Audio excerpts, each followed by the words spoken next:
नमस्कार दोस्तों। एक बार आपके समक्ष फिर से हाजिर हूँ बहुत ही सुंदर कहानी के साथ। पहले तो आप सब जानते ही हैं कि आज दशहरा है, सत्य की असत्य पर जीत का त्योहार।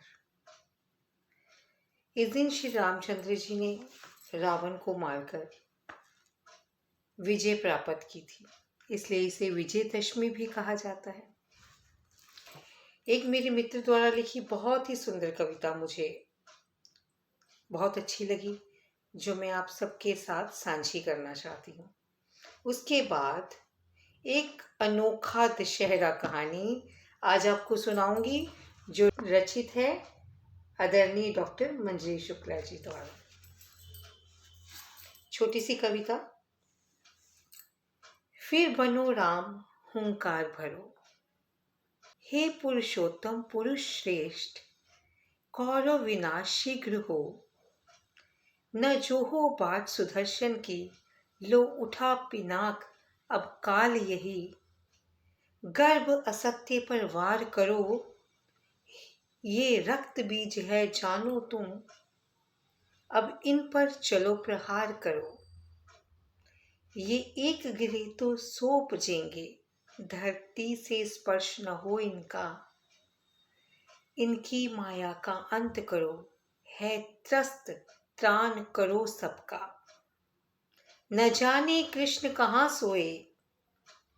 देखो कि द्रुपद सुता रोए, उसकी मर्यादा भंग न हो। कि अपना धैर्य न वह खोए। धृतराष्ट्र आंख का अंधा है, शकुनी की चाल बिसात बिछी। है भीष्म प्रतिज्ञा भ्रमित हुए, और सत्य असत्य में ठनी हुई। न करो प्रतीक्षा कृष्ण की, लो धनुष उठा टंकार भरो। उनकी श्वासें वर्जित हो राम, फिर बनो राम हुंकार भरो। फिर बनो राम हुंकार भरो। हाँ, आज फिर से उसी मर्यादा पुरुषोत्तम राम की बहुत आवश्यकता है। चलिए शुरू करती हूँ कहानी। बहुत समय पहले की बात है। उदयपुर राज्य में एक राजा राज करता था। माधो सिंह उसका नाम था। उसके दिमाग में रह रहकर तरह तरह के फितूर आते रहते थे। इस कारण कभी तो उसकी हरकतों पर लोग हंसते हंसते लोटपोट ही हो जाया करते थे। कई बार उसे सबके साथ इसका खामियाजा भी भुगतना पड़ा, पर वह अपनी पुरानी गलतियों से सीख ना लेते हुए एक के बाद एक हरकतें करता ही जाता। ऐसे कई बच्चे भी होते हैं जो अपनी गलतियों से सीखना नहीं चाहते, बार बार वही गलतियां करते। पर हमें अपनी गलतियों से जरूर सीखना चाहिए। माधवदास अपने बचपन के दोस्त उदयपुर के राज्य जा पहुंचा।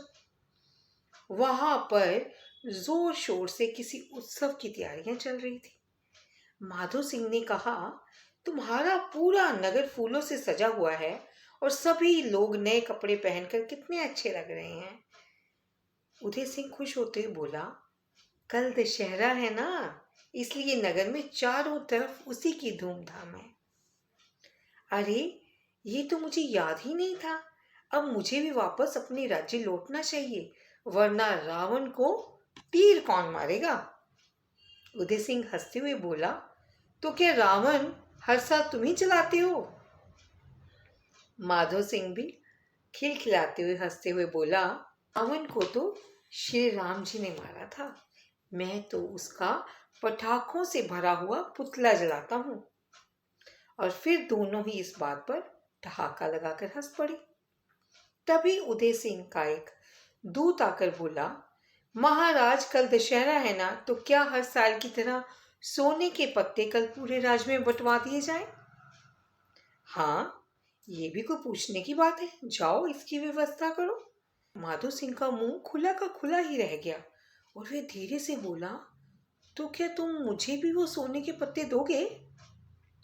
क्यों नहीं दूंगा, जितने चाहिए उतने ले लेना, पर वो तो दशहरे के दिन ही बढ़ते हैं। माधो सिंह हंसते हुए बोला, मैं तो अभी वापस जा रहा हूँ, तुम मुझे कल 1,000 बोरे उन पत्तों से भरकर भिजवा देना। उदय सिंह ने हैरानी से उसकी तरफ देखा और कहा, क्या करोगे? अरे पागल हो, इतने पत्तों का तुम क्या करोगे? माधो सिंह ये सुनकर दुखी हो गया और बोला, तुम पूरे राज्य में सोने के पत्ते बंटवा रहे हो और मैं तुम्हारा बचपन का दोस्त हूँ और मुझे देने में ही आनाकानी कर रहे हो। यह सुनकर उदय सिंह ने माधो सिंह को गले लगाते हुए बड़े प्यार से कहा, तुम दुखी मत होना, तुम्हारे घर आज शाम तक 1,000 बोरे सोने के पत्तों के पहुंच जाएंगे। यह सुनकर माधो सिंह की तो खुशी का ठिकाना ही नहीं रहा। उदय सिंह से विदा लेकर वो वापस अपने राज्य चला गया। राज्य में जाकर उसने पूरे नगर में ढिंढोरा पिटवा दिया कि उसका दोस्त दशहरे की शाम को उसे तोहफे में सोने के पत्ते भिजवा रहा है और मैं इस राज्य के प्रत्येक घर को एक एक पत्ता दूंगा। सारी प्रजा में तो खुशी की लहर दौड़ गई। पूरा नगर सीधे राजमहल पहुंच गया। शाम होते ही उदय सिंह के भेजे हुए सैनिकों ने आकर 1,000 बोरे लाकर राज्य महल के सामने रख दिए। जब माधो सिंह के सैनिक उन्हें अंदर ले जाने लगे तो माधो सिंह ने उन्हें रोक दिया और कहा, पहले हम अपनी प्रजा को ये एक सोने का पत्ता देंगे, उसके बाद जितने बच जाएंगे आप राजमहल ले जाना। यह सुनते ही सभी लोगों के चेहरे पर मुस्कान खिल उठे और वे सब जल्दी से उन बोरियों के खुलने का इंतजार करने लगे। जैसा ही पहला बोरा खुला, उसमें से हरे हरे ताजे पत्ते निकलकर जमीन पर बिखर गए। माधो सिंह को तो जैसे सांप सूंघ गया। उसने किसी तरह खुद को संभाला और दूसरे बोरे को खोलने के लिए कहा, पर ये क्या, उसमें भी हरे हरे पत्ते थे। लगातार एक के बाद एक बोरा खुलने लगा और वही हरे पत्तों का ढेर लग गया। प्रजा भी हक्की बक्की रह गई। किसी को कुछ समझ में नहीं आ रहा था। तभी माधो सिंह गुस्से से चिल्लाया और उदय सिंह के सैनिकों को पूछने लगा, मेरे दोस्त ने तो सोने के पत्ते भिजवाने के लिए कहा था, ये तो पेड़ों के तोड़े हुए पत्ते हैं, इनका मैं क्या करूं? यह सुनकर एक सैनिक डरते हुए बोला, ये तो शमी वृक्ष के पत्ते हैं, जिन्हें हम सोने के पत्ते कहते हैं, क्योंकि इसके पीछे एक पुरानी कथा है।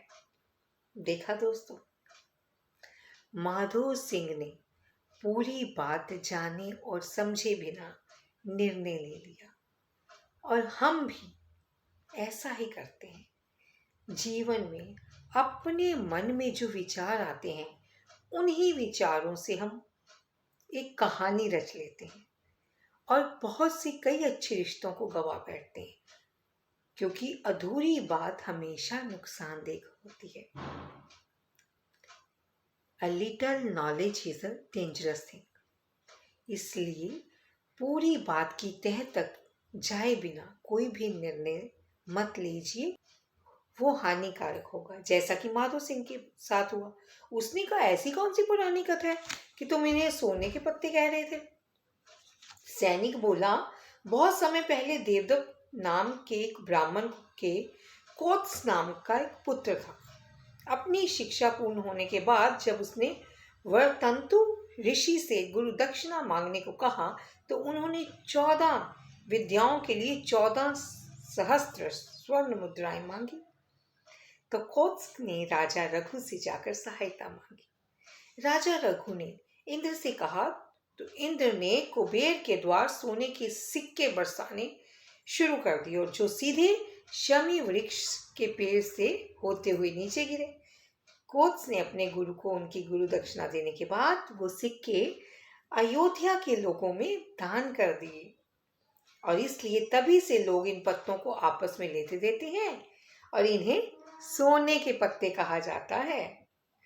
सैनिक की बात खत्म होते ही वहां हंसी का फव्वारा छूट गया। लोग माधो सिंह की मासूमियत पर एक बार फिर से ठहाके लगाने लगे और बेचारा माधो सिंह हमेशा की तरह उन सभी के साथ जोर से अपना मोटा पेट पकड़कर हंस हंस कर दोहरा हुआ जा रहा था। तो देखा माधव सिंह की मासूमियत या उसकी गलती, जो बिना पूरी बात जाने लालच में आकर अपना मजाक बनवा बैठा, मजाक का पात्र बन गया। तो दोस्तों, आप ऐसा कभी मत करना। और हर त्योहार खुशियों से भरा होता है, उसे खुशियों संग ही मनाइए। स्वस्थ रहिए, खुश रहिए और मेरी इस चैनल आकर्षण पर कहानी सुनते आते रहिएगा। मुझे आपका इंतज़ार रहेगा और आपकी प्रतिक्रिया का भी। और मुझे आशा है आप मेरे इस चैनल आकर्षण को लाइक, सब्सक्राइब और शेयर करना कभी नहीं भूलेंगे। मिलती हूँ अगली कहानी के साथ। धन्यवाद।